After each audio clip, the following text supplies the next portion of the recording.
So again, kia ora, welcome to this afternoon's session. Thank you for coming back in after afternoon tea. We've got another interesting session, the last of the parallels for today, before we all converge back in this room for the final two sessions this afternoon. My name's Michael Boyle from QUT in Queensland, and I'll be your chair for this session. We've got a very interesting presentation for you, continuing the theme of transformation. So we've got Nicole Fishers, who is the Director of Information Technology Services at Flinders University in South Australia. So Nicole is responsible for providing strategic and high-level operational leadership to information technology services. She's had 4 years' experience in higher ed, but has over 20 years' experience within IT. She believes that technology must support the core aspects of the business and enrich the user's experience, and she'll expand much more on that for us, talking about the digital transformation journey for Flinders. Welcome to Nicole.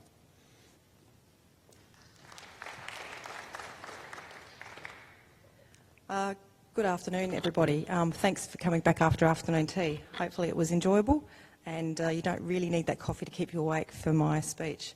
I was just saying to Michael that this is the first time I've spoken at a conference of this size, and they put me in this room, so it's a little bit daunting, but hopefully it'll go well.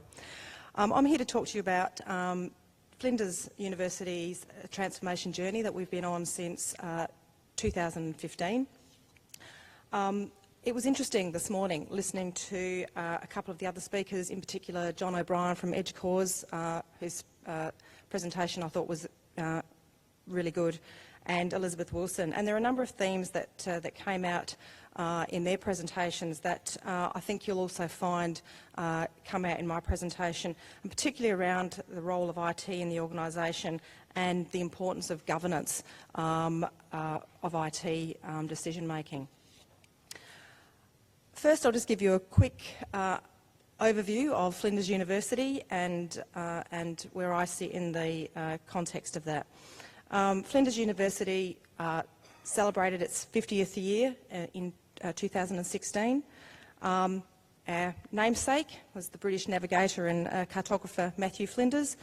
We have 3 metropolitan campuses in Adelaide, one south of Adelaide at Bedford Park, one at Tonsley at the old Mitsubishi site, and one in the CBD, plus a range of regional campuses in the Riverland and in the Northern Territory. We have approximately 26,000 students and around 2,500 staff.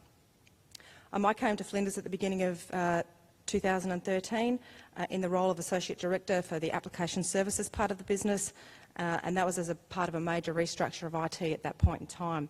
And I've been Acting Director of IT since 2015. I want to talk a little bit to start with about where we've come from 2013 and where we're still heading on our journey. When I came in 2013, Flinders had limited IT centralisation. Central IT function was largely about infrastructure, so around networks, server, storage, with a little bit of applications being done, but predominantly most of the work around the application space was being done out in various areas across the university. And I think using Elizabeth Wilson's point this morning again, it was a bit like mini cottage industries, and that was IT at Flinders University at that point. There was also limited investment in IT, and the various areas across the university were going off and doing whatever they wanted and spending whatever money the faculties might have. But it was very ad hoc, and there was no holistic approach to initiatives or investment. And I have to say, it was pretty clear when I came in 2013 that nobody trusted IT. In fact, I spent probably the first 6 months of my time at Flinders just going out and talking to different areas of the business, academics, senior professional staff, researchers, just to understand the business. I was new to higher ed, so it was a good thing for me to do anyway. But it was clear in going around and talking to people, there were multiple issues and just people did not trust us. From there, we did a lot of work between 2013 and 2016. We centralised many aspects of IT. Not all aspects were centralised. There is some work that's going on at the moment that will help to centralise the management function. And I stress centralise the management function of IT, because one of the things that we didn't do was we didn't co-locate all of the IT functions, even though we centralised the management aspect of it. We actually left or made sure that there were a number of staff that remained out in the faculties to support the local business of those faculties and schools. And we also introduced business relationship managers who could be the liaison between IT and the university in terms of strategic priorities, service delivery. We also increased, we did a lot of work to improve our customer service focus. We've still got work to do, I'll be the first to admit, but we certainly did improve our customer service focus substantially from where it was in 2013. And we also did a lot of work around increasing automation and improving access to technology for teaching and learning staff. But IT investment was still centred around who screamed the loudest. The staff and student digital experience was and still is inconsistent, not always intuitive, and certainly not customer-centric. It was interesting, I just listened to the last presentation in this room prior to afternoon tea. The speakers were from University of Southern Queensland, and they were talking about one of the biggest issues in terms of online learning was a lack of intuitive, integrated, easy-to-use environments for students and for staff probably as well.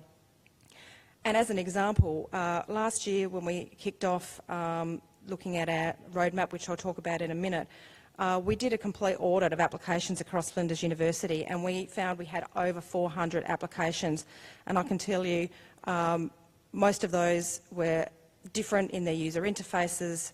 They certainly didn't provide a seamless or do not provide a seamless experience for any of our staff and students. And just as an example, we currently have 5 systems that do finance functions, when probably we could have 1, almost certainly. This has all led to a need for Flinders University to change. One of the biggest drivers for that, besides what I've just spoken about, was that the university last year in its 50th year released its strategic plan and vision for the next 10 years. It's called the 2025 Agenda, and this plan had a bold vision. The bold vision was to be internationally recognised as a world leader in research, an innovator in contemporary education, and the source of Australia's most enterprising graduates. This meant that Flinders had really reached a point where all stakeholders across the university needed to come together and agree that the way we'd been doing things, that business as usual model that we'd been working with, was no longer an option for us, that 400 applications across the university that actually didn't provide a seamless experience for staff and students could no longer work in the new world that we were in. And to achieve the bold vision and our 2025 agenda, it would rely heavily on the use of modern, innovative and integrated technologies that were user-centric. Flinders needed to provide the ability for our staff and students to utilise digital technologies so that they could connect seamlessly with knowledge, educators, academics, researchers, industry, other stakeholders and obviously each other to create opportunities to collaborate regardless of the location of the participant or how they wanted to work. There were other drivers for change.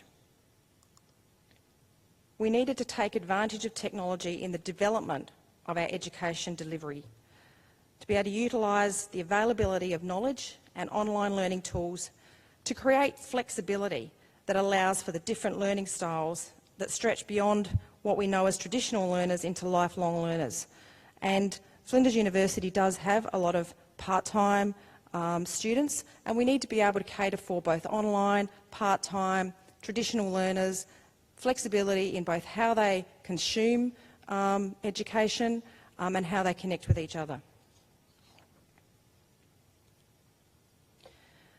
Another key part of Flinders' bold vision was around the research agenda. And I'll be the first to admit that Flinders has not supported its research environment well at all, its research management environment, but also its individual researchers. So another key driver for us is to fundamentally improve access for researchers to support the data that they require and the collaboration and increase research productivity, basically, for Flinders University. And it needed Flinders to be able to take advantage, and again this is a theme that's come through a number of presentations today around the use of data and analytics, but we really need to be able to take advantage of the data that's created by digital technology so that we can analyse and create personalised experiences, have a deeper understanding of our students and the way they engage with Flinders, as well as allowing for us to continue to optimise efficiencies in our operational aspects. So you asked, lots of drivers there. This led us to believe that we needed a holistic digital strategy for the university. The university actually hadn't, when I came along, did not even have an IT strategy. So this was a major move forward for Flinders University. Flinders needed a strategy so that we could enable a modern, technology-enabled and digitally enhanced learning experience, along with a vibrant, dynamic and impactful research collaboration ecosystem. And it really meant that we needed to make some radical shifts towards an open, collaborative, stakeholder-centric culture at Flinders University. What did we do? So, our journey. Firstly, we developed a strategic vision. And Flinders' strategic vision is very clear, and you'll see the points up on the slide there, but one of the keys to that was providing a personalised experience for staff and student. It was about connectedness, it was about collaborative learning, again, promoting lifelong learning, improving access to research data and learning analytics. So in 2015, we actually set about developing our strategic vision, and in 2016 we finalised our digital strategy, our roadmap and our formal governance structure to provide advice and recommendations on our digital priorities. So how do we take that digital vision? Digital visions are just pieces of paper or doorstops, depending on how large those strategies are, unless they're accompanied by a clear and actionable plan, and one that can be easily understood by all aspects of the business.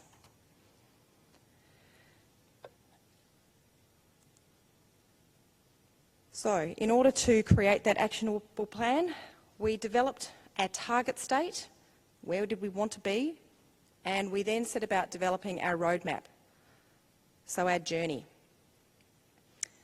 We had a clear target state that directly links back to the university strategy and the digital strategy.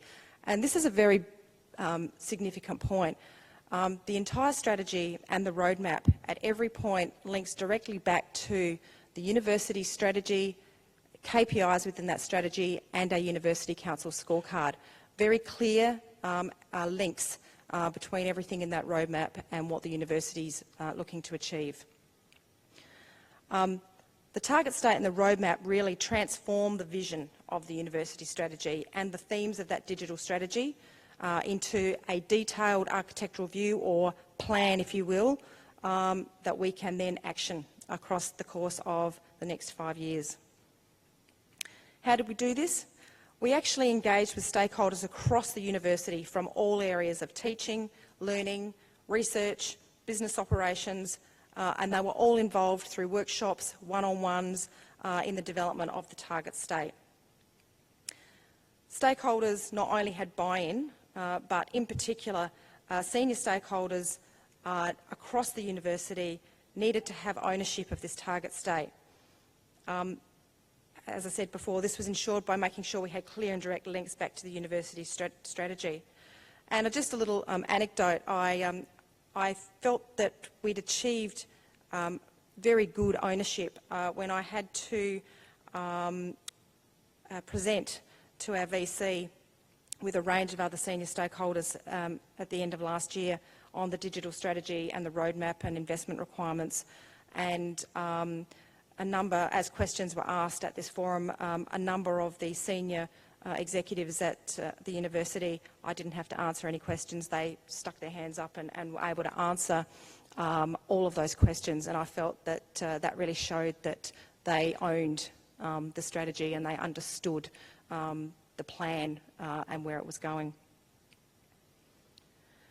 So again, like any plans, you have a target state, which is the ultimate goal, and your plan is your journey. And journeys can change. And in fact, I've seen that this year.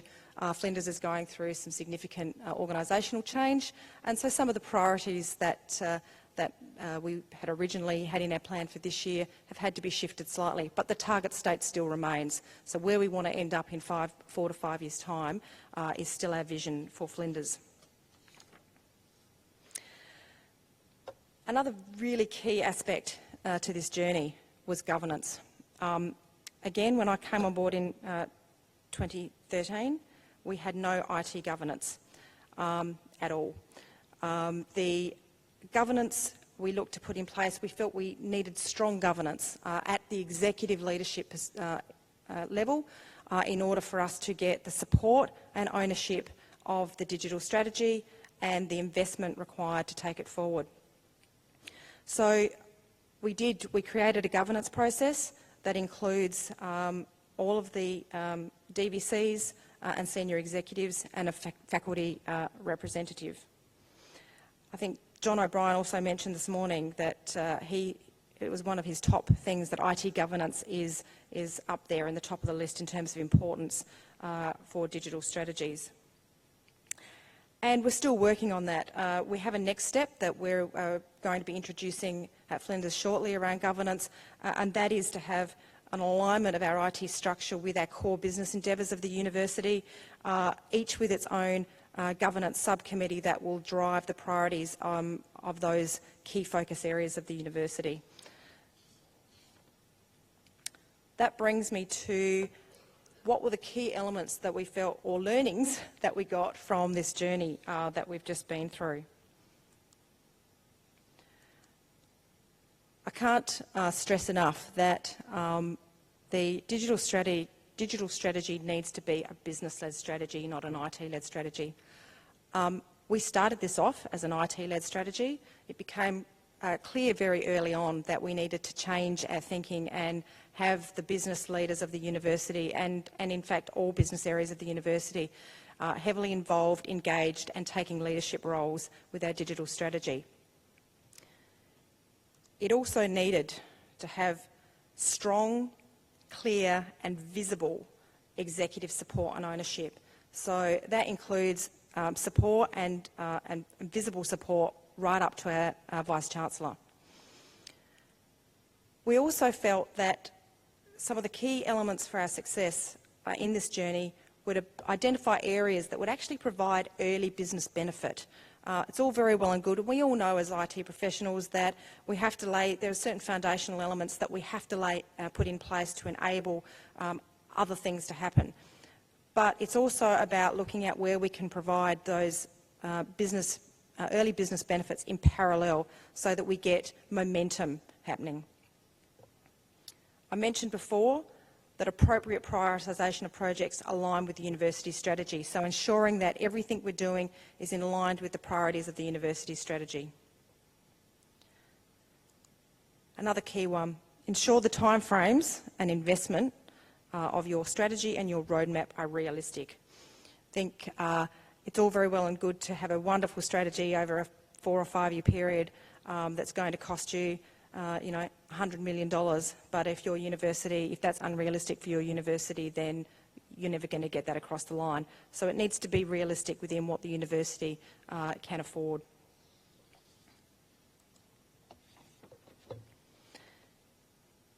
I think there are some other things that are key that we looked at.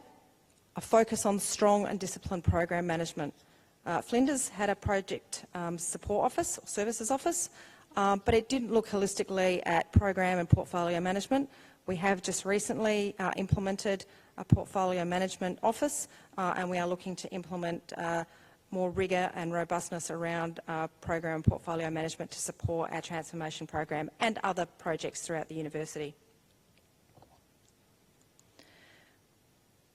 The strategy and the roadmap look to bundle changes to single applications into a single project. That's not to say it's a big bang approach. It can still be agile, and we do a lot of agile project management methodology at Flinders.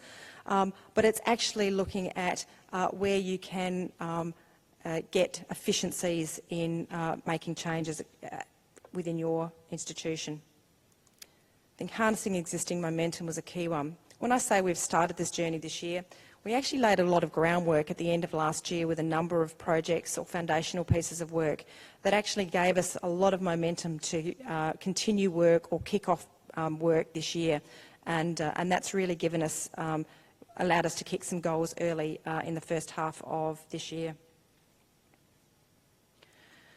I think it's also very clear that you need to recognise the dependencies between your projects, and particularly when it comes to resources across the university. That's not just your technical resources in order to deliver on the technical aspects, but it's also how often you're hitting the business areas in regard to change as well.